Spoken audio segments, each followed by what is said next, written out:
السلام عليكم ورحمة الله تعالى وبركاته. صراحة الكلام ما كاينش كلام يقدر يوصف باش كنحس انا كمغربية بعيدة على بلادي في هاد الظروف اللي صعيبة. سو لو شوك هادي 3 ايام و ما زعما حتى باش تعبر وتقولش باش كتحس ما كاينش. كنحاولوا نعاونوا الناس باش ما قدينا، زعما كل واحد الامكانيات ديالو، بالشي القليل ولا الشي الكثير. المهم كاينه واحد المبادره هنا في كندا، الناس اللي بغاو يساهموا او لا يعطيو داكشي اللي قسم الله د الحوايج، كوش لانجيت. كاين واحد السيد اللي تطوع و il va assurer le transport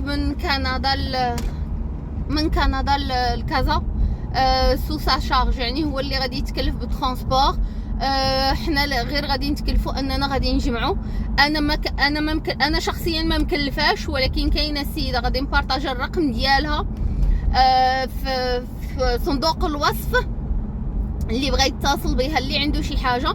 بيان سور ما بغيناش حويجات قدام، بغينا حويجات اللي يكونوا جداد او لا، يعني المهم اون بون ايطا، اللي عنده دي بوت ديفير، اللي عنده دي مونطو، اللي عنده حوايج ديال الشتاء، وبغى يعني او لا قدر يشري حوايج ديال الشتاء تقاشر، اي حاجه اللي تقدر تعاود هذوك الناس. سورتو دابا البرد جاي وباقيين، يعني المستقبل مضبب، باقي ما عرفناش شنو غادي يكون، شنو المبادرات. المغاربه غيقدروا يديروا مبادرات باش كشعب، باش يوكلوا، باش يشربوا اكور تيرم وحتى الون تيرم. راه صعيب الحال، ولكن راه البرد داخل وما عندهمش، باقي ما باينش فين غادي يسكنوا، شنو غادي يديروا لهم.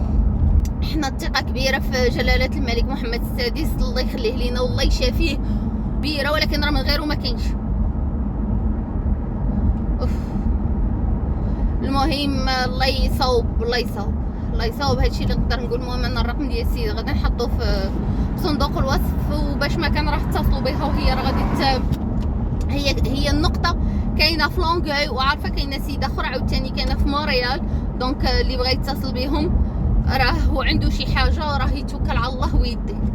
المهم اللهم اني بلغت، والله يشوف من حال هذوك الناس. هذا هو الجهد اللي نقدر نقول.